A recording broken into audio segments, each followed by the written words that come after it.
에 대해서 외압을 받았습니다. 어제 저녁부터 짧게 하라고 오늘.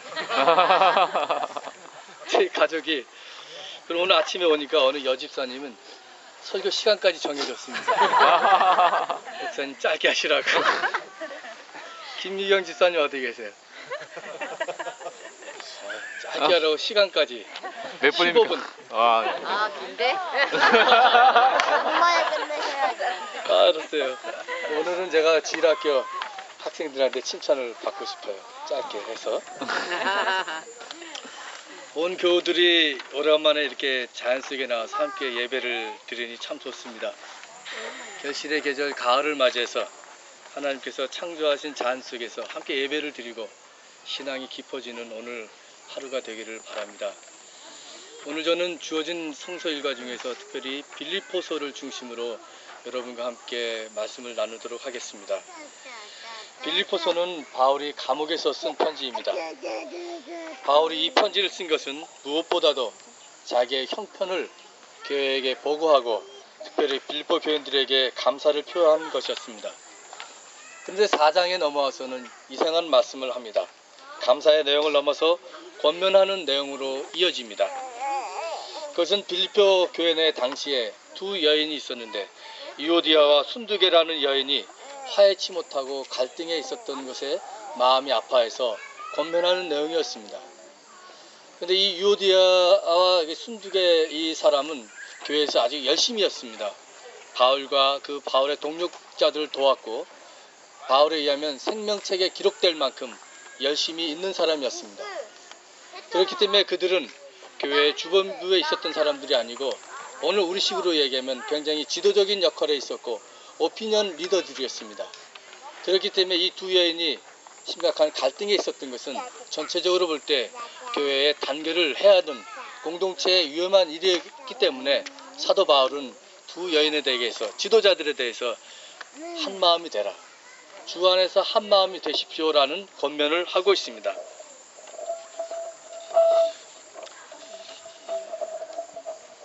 이것은 바로 공동체를 이루는데 가장 기본이 되기 때문에 이렇게 권면하고 있었던 것입니다. 여러분, 저는 이런 생각을 해봅니다. 정말 일주일에 한 번씩 우리가 이렇게 만나는 관계가 굉장히 소중하고 귀중한 것이구나. 우리가 어떤 같은 조합원도 아니고 노동조합의 조합원도 아니고 매주 이렇게 함께 모입니다. 우리가 같은 학교 나온 동창생들도 아닌데 매주 이렇게 함께 모여서 우리 예배를 드립니다. 실제적으로 피와 살을 나눈 혈육이나 가족들도 일주일에 한 번씩 만나기 힘든 것 아니겠습니까? 여러분, 부모님을 일주일에 한 번씩 만나서 인사를 드리십니까? 멀리 계신 부모님을 향해서? 참 쉽지 않은 일입니다. 남편이나 아내의 얼굴을 20-30분 동안 빤히 쳐다보고 이야기합니까? 그런데 여러분들은 한 30분 정도, 25분 정도를 매주일 제 얼굴을 빤히 쳐다보고 계십니다. 정말 우리들의 공동체는 혈육을 넘은 공동체인 것 같습니다.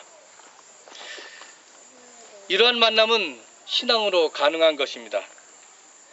한 하나님을 섬기며 예수가 그리스도라는 같은 고백을 하기 때문에 가능한 것입니다. 겉으로 볼 때는 사람과 사람이 만나는 것 같지만 실은 우리는 주 안에서 만나는 것입니다. 그래서 우리는 영적 공동체입니다. 이런 영적인 관계가 우리의 혈육 관계를 뛰어넘게 합니다. 그러나 이런 영적인 공동체라 할지라도 우리는 완벽하거나 완전한 공동체는 아닙니다. 그것은 되지 못했습니다. 완벽하거나 완전한 공동체는 이 지구상에 없습니다. 중요한 것은 우리가 주님 안에서 한 형제 자매라는 자의식을 분명히 하고 서로 이해하고 섬기고 겸손한 모습으로 서로에게 다가가는 것입니다. 타인의 장점과 단점을 보면서 좋은 점을 보고 서로 격려해야 합니다. 상대방의 장점을 보는 것은 서로 다른 의견을 존중하는 공동체가 되게 합니다. 난장이 나라의 한 계란이라는 재미있는 얘기가 있습니다. 난장이 나라에 어느 날 계란이 떨어졌습니다. 이 난장이들은 모여서 과연 이 계란이 무엇인가 연구하기 시작했습니다.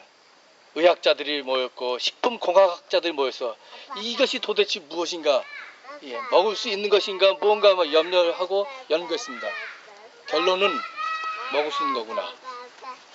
이 먹을 수 있는 것을 결론으로 이르렀고 다 같이 먹기로 시작했습니다. 그런데 또 여기서 계란의 뾰족한 부분 먼저 먹을 것인가 뒷부분의 뭉툭한 부분을 먼저 먹을 것인가 서로 의견이 갈라졌습니다.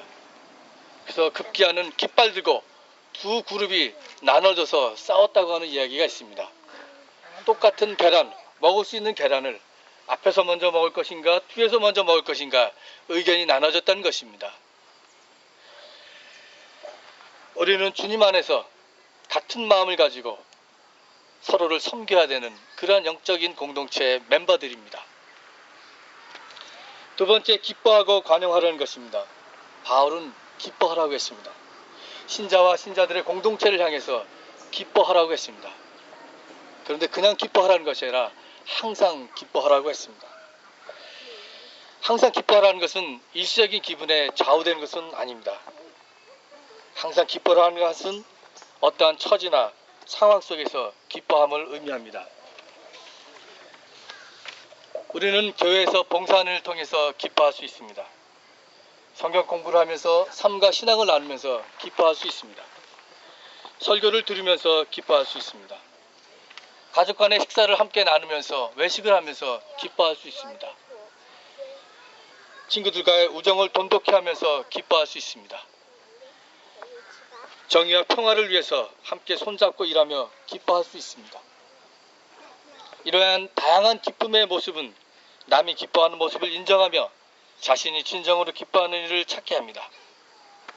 이 기쁨은 우리로 하여금 아무것도 염려하지 말고 기도와 간구로 하나님께 나아가게 하는 길입니다.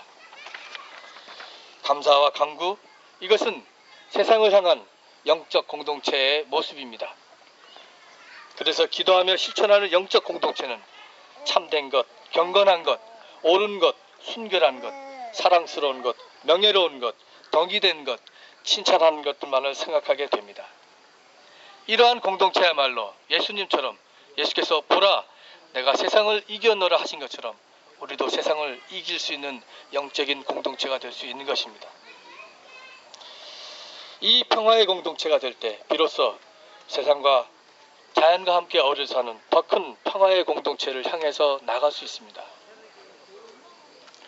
실은 자연과의 관계 속에서의 이 평화를 깬 것은 인간들이었습니다.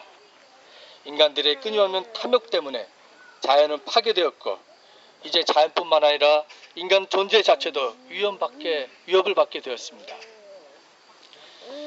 예를 들면 인간들이 추구하는 개발과 산업화는 지구온난화 문제를 야기시켰습니다. 전문가들의 이야기에 의하면 21세기 중반기에 그때는 10년 전보다 온도가 2도 올라간다고 합니다. 그리고 21세기 말에 돼서는 온도가 3.7도가 올라간다고 합니다. 이렇게 지구가 온도가 올라가면 빙하가 녹고 그래서 바닷물이 높아지게 됩니다.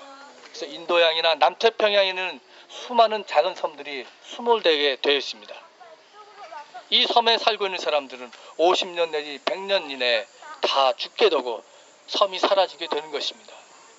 인간의 탐욕이 자연과 인간을 함께 멸망시키게 되는 존재 위기에 처해 있는 것입니다. 어찌 지구온난화뿐이겠습니까? 물과 공기의 오염 수준도 심각한 지경에 이르렀습니다. 그래서 지금은 온 피조물들이 신음하고 있는 것입니다. 기쁨과 감사한 마음으로 평화의 공동체가 되려는 세민적 공동체는 피조물들의 신음소리를 들을 수 있어야 합니다. 신음하는 피조물은 평화를 만드는 하나님의 아들, 딸들을 나타나기를 고대하고 있습니다.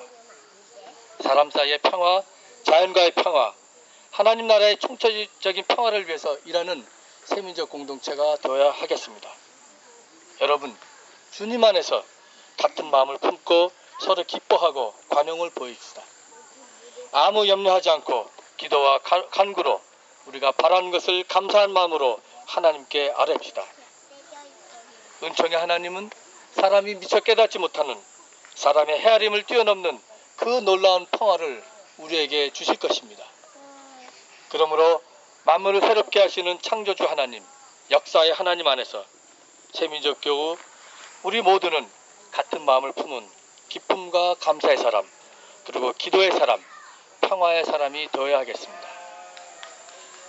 오늘 이 자연 속에서 이 말씀을 가지고 기쁨을 가지고 나아가는 우리 모두가 되기를 간절히 소망합니다.